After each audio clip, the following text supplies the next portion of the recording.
Hello, welcome back to my channel. My name is Carly Stevens, and this is Carly Stevens Books for all things writing, publishing, and indie author life.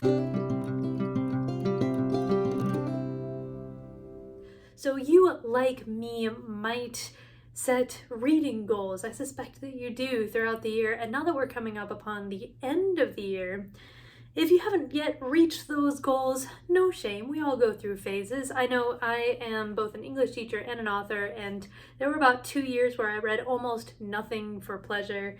But now for years now, I've been back into the groove of voraciously reading for myself.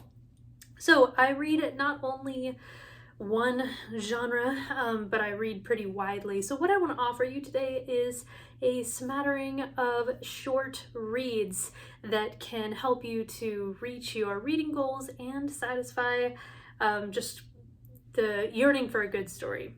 So no particular order, here are a bunch of recommendations that are short and sweet.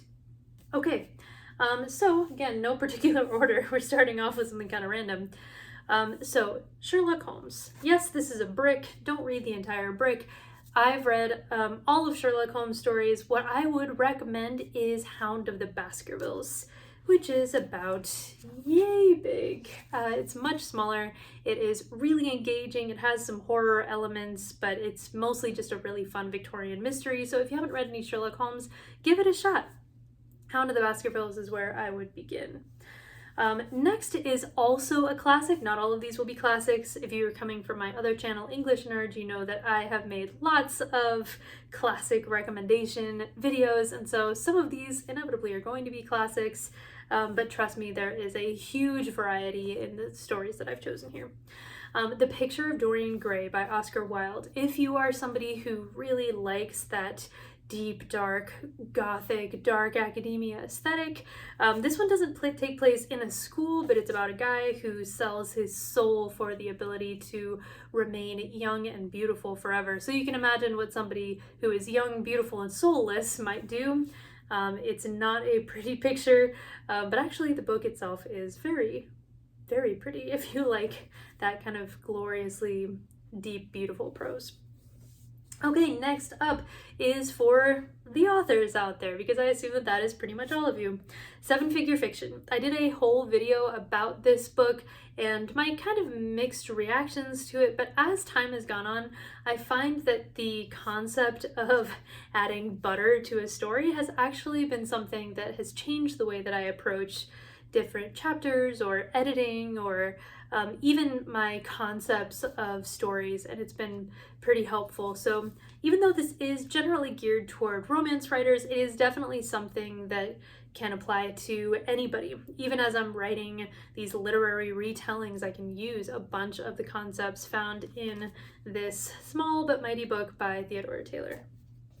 Okay, next up is another classic, Notes from Underground by Fyodor Dostoevsky. So if you have been interested in trying maybe some, deeper, darker Russian lit, this is a great place to begin. Not only does it count as like a Russian short story because it's so brief, normally their novels are humongous, but it is really interesting and philosophical. It's broken up into two parts. The first part is the diary of the underground man, as he's known, because he's not really given a name, who is this very self-destructive, philosophical kind of person with interesting thoughts. And then you see in part two how his ideas play out in real life. Personally, I like part one more because I get so frustrated with him in part two, but it is a more accessible work than some of those pieces like War and Peace or something like that. So if you want to get all philosophical, this is one way to do it. Okay, my next recommendation is an indie recommendation, and you're like, gosh, at last. It's Blue Mermaid Memories by Amanda Casey. This little book, which I think you might be able to, don't quote me on this, but you might be able to get for free with her newsletter, is just a beautiful little gem. Her writing is so full of imagery and romance and humor, and is very not settled into, but focused on a nature magic. So if you want to go and check out the interview that I had with Amanda Casey, you can definitely do that about nature-based magic, but she is all about nature-based magic, powerful magical women, and so this is just a lovely gem I would recommend that you pick up. Next up, we have Ray Bradbury's Fahrenheit 451, one of my all-time favorite classics. It is novella length, so if you think of a typical novel being 50,000 to 150,000 words, this one falls more in the 40,000 word range. It's one of the most famous dystopian novels of all time, and Ray Bradbury's personal favorite among all of the works that he wrote. It is so I've read a few dystopian works like 1984, Brave New World. I think Fahrenheit 451 gets some things right about what the future was going to be versus what some of those other books wrote about. So yeah, it's haunting, but it's also a really beautiful story, which is not so much the case with 1984 and Brave New World. So yeah, definitely pick up Bradbury's Fahrenheit 451. If you don't want something dystopian, he has a lot of other works too, and if you just want to see the things that you can do with prose styling, just choose one of his books and go for it. They're almost all pretty short and very just iconically Bradbury. He gives you permission to do weird things with synesthesia, and I could geek out about his prose because this is the indie author channel, but I'm gonna move on. Okay, next up is a children's book, Holes by Louis Sachar, I think is how you say it. I haven't read this book in a long time, but I remember loving this book. The movie was really fun as well, but this story is one that is so well crafted and put together while being engaging. It's not a setting that I would typically enjoy, digging holes in the desert sounds really boring, but there's something really whimsical and delightful about the writing. So if you haven't read this, then consider it. I'm a big fan of middle grade books, and so I was thinking, what middle grade stories can I bring up? So Holes, City of Ghosts by Victoria Schwab is really good. So these are just some that fall into that really short and sweet category. Okay, next up is another, it's considered a children's classic, but I kind of contest that. So it's The Little Prince by Antoine de Saint-Exupery, who was French. He expired between the two world wars. I believe it was like the late 20s.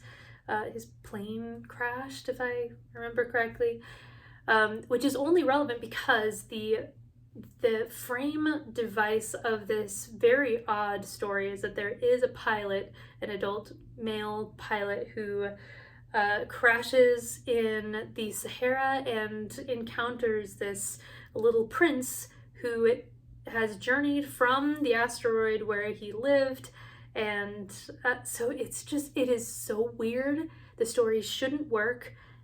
It shouldn't make sense, and yet there's something so utterly beautiful about it. It feels more like an experience than a novel exactly. Basically, it boils down to everything important is invisible to the eye. That's not the line. Everything, wait, I'm gonna go to my favorite chapter because the favorite chapter does say it. Anything essential is invisible to the eyes. Thank you, Fox. This chapter with the fox and its funky illustrations is like potentially life-changing, so don't let the weird synopsis fool you. Okay, next up, and you knew I had to pitch it, is Laertes, which is quite a short novel. Even the audiobook just hits 7 hours, which if you listen to audio is a pretty short book. This is a dark academia Hamlet retelling set in the 1920s. So it is deep, it is dark, it is beautiful, and I totally recommend it in every format. It's some of my best work, and I have been obsessed with Hamlet for over 10 years. It's probably 15 years. So yeah, it comes in every format. There's even a special edition through Barnes & Noble that you can get. And the audio, just listen to it, trust me. Okay, next up is Beowulf. You know, if you've wanted to try a great poem or some Anglo-Saxon stuff, there's actually not much Anglo-Saxon literature that survives to this day, but Beowulf is the big one. This one might look a little bit longer, but it is half Old English and half translation here. So it is really adventurous and fun.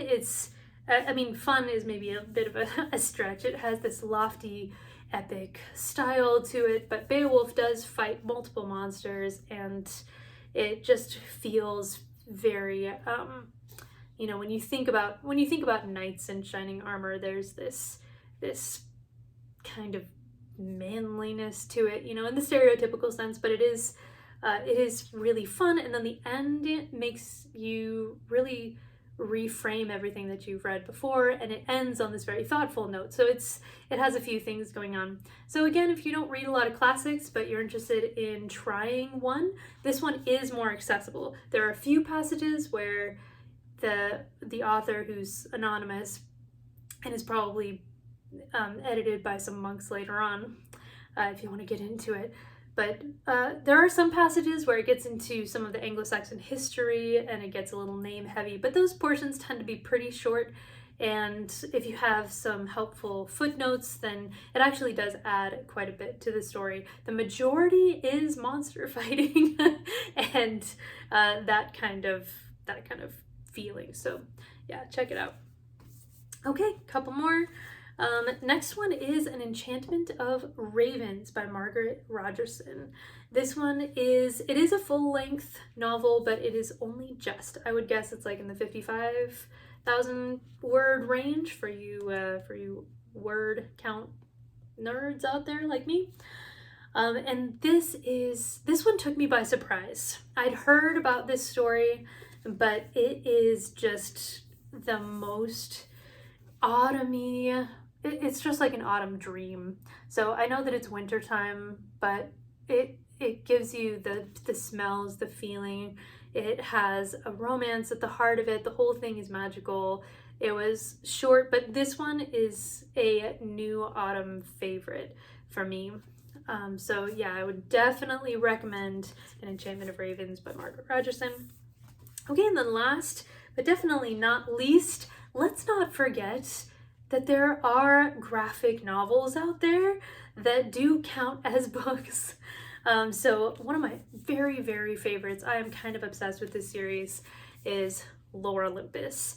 Lore Olympus by Rachel Smythe is the story of Hades and Persephone, but it's all modernized. You can kind of see that there are these skyscrapers in the underworld, and then Persephone is more from Earth. So yeah, the artwork is gorgeous, just really, really stunning, and you can read this so fast. I binged hundreds of episodes. It was originally a webtoon, and it's still on Webtoons, which is it's a website, and you can get an app as well on your phone, where you can read it in the vertical format, which is actually the way I prefer to read it, even with these beautiful paperbacks that they have now, because it was originally meant to be seen in this vertical format. So sometimes Rachel Smythe with her artwork will create a transition or something that just doesn't give the same feeling when you're turning pages. But however you want to read it, it's really complex and yet funny and incredibly romantic, and it is more of a I would say it's not YA. It looks like it would be maybe for kids or YA. That's not the case. I would put this in a new adult category in terms of content. There's some language and some other stuff, but it's yeah, it's a complete delight. So if you want something that does not have those things but is still a graphic novel, then you could try something like Pumpkinheads by Rainbow Rowell. That one is just so cute. You can read it in like a sitting. Once again, it's a very autumny, fall-ish kind of book, but you could go with that. If you want something that is kind of creepy and disturbing, because some people do, you could do Wait Till Helen Comes, the graphic novel version of that. It's kind of famous middle grade horror, but now I can't remember who the author is, and I don't own that one, so but there you go, tons of great and varied options if you're trying to hit your reading goals with some varied and short and good books. So what others would you add to this list? I know there are so many other books that are both short and awesome. Add those to the comments down below. I'd love to hear what your go-tos are when it comes to this kind of book. All right, make sure to subscribe for more writing, publishing, and indie author life. Hit the notification button. There are some amazing interviews coming up very soon, as well as other content like this and craft, all that good stuff. Writing, publishing, indie author life. All right, until next week, bye.